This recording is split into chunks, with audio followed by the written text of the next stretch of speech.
This is a former home state miner, again, surveying his handiwork, and this is about 30 feet tall, 30 feet wide, and about 60 feet long. And that will be filled with the Lux experiment. Another big milestone that you may have seen in the paper, we've been working out of the Ross shaft since last year. That was the first shaft to be reopened and reached the 4850 level in the Ross on May 13th.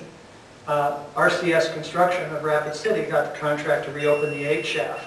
And so I think it was November 5th actually, so it's a couple weeks ago. They reached the 4850 level, so this is kind of the meeting of the minds. That's Jim Hanhart, who's the lead shaft man with RCS Construction. In reality, a former home state miner with John Matheson, who used to be, some of you know John from being, he was a highway engineer here.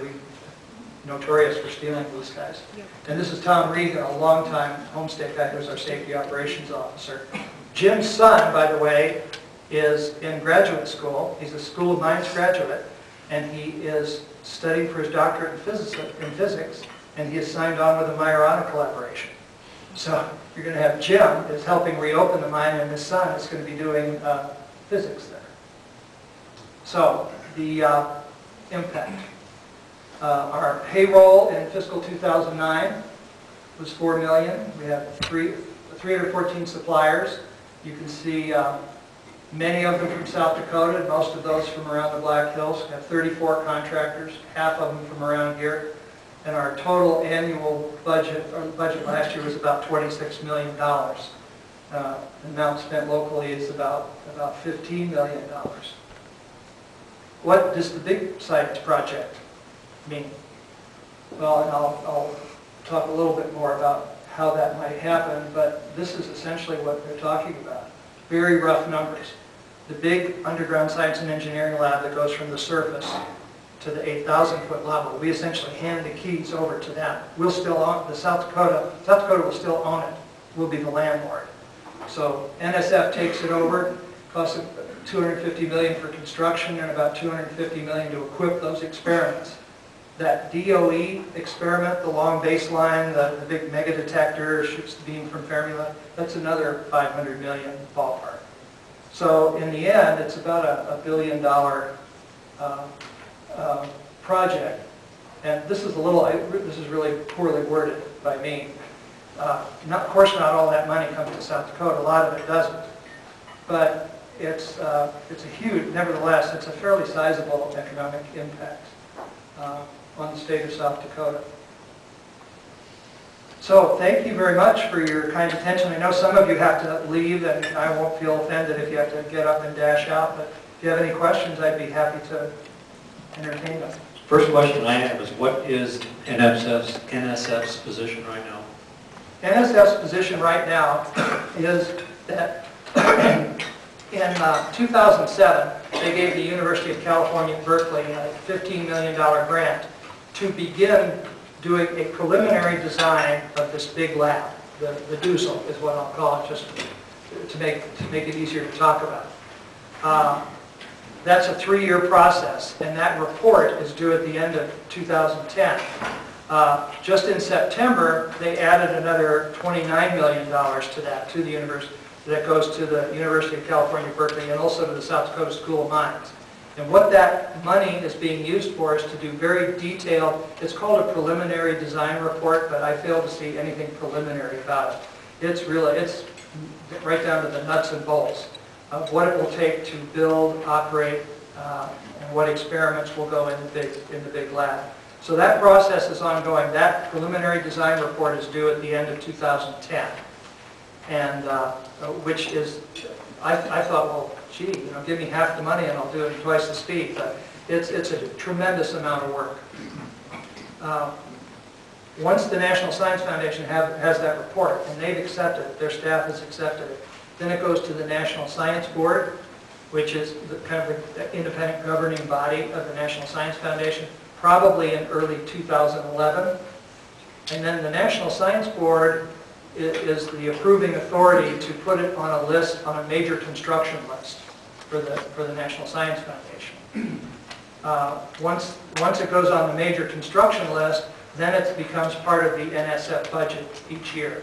And then the DOE has a whole separate process that they go through. So really I think the soonest any construction funds could come for the deep underground lab would probably be fiscal 2012 or maybe fiscal 2013. So it would come in 2012.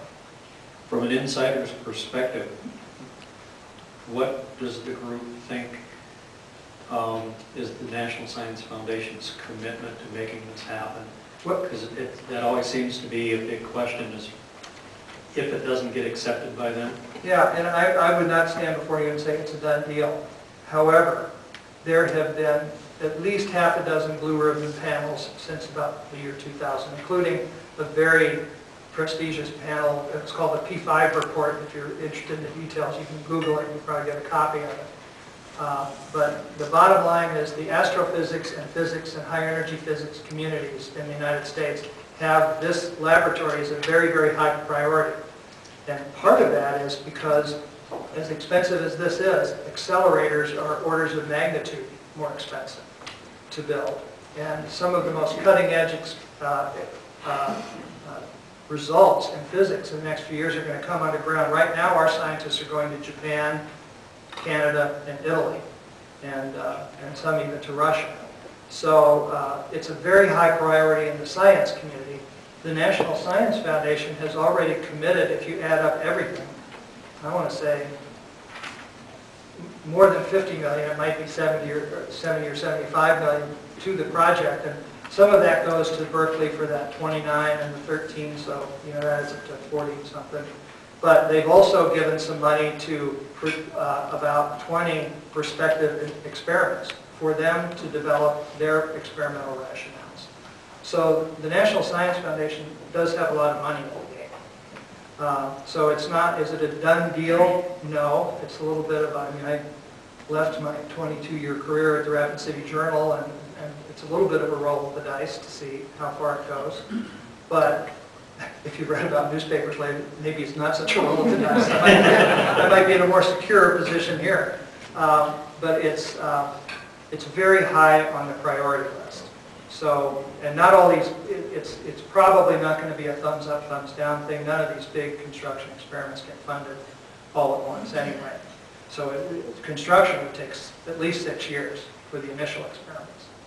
Well, obviously Homestake is the epicenter of all of this. Has anybody calculated what the impact will be as far as the ripple effect to like Rapid City and Sturgis? Well, I put those numbers up there, and that's, admittedly kind of a ballpark and doesn't really mean very much. How many, well, for example, how many people, I often get asked how many people will work up there, and it's not going to be huge. It's not going to be like Homestake was in its heyday. When I worked there in 1968, I think there were between 1,500 and 2,000 people working at Homestake. It will not be that big. It won't be as big as Fermilab or Argonne National Laboratory. But there could be, let's say, between 10 and 20 major experiments in this lab eventually. And each of these experiments, for example, the Lux experiment at Brown University and Case Western Reserve are the lead institutions, but there's maybe a dozen other institutions that are collaborating, and that's the way it goes. So every experiment will have many institutions associated with it, probably dozens of researchers associated with it. So there could be thousands of researchers that are associated with experiments here, but they won't all live here. So how many will live here?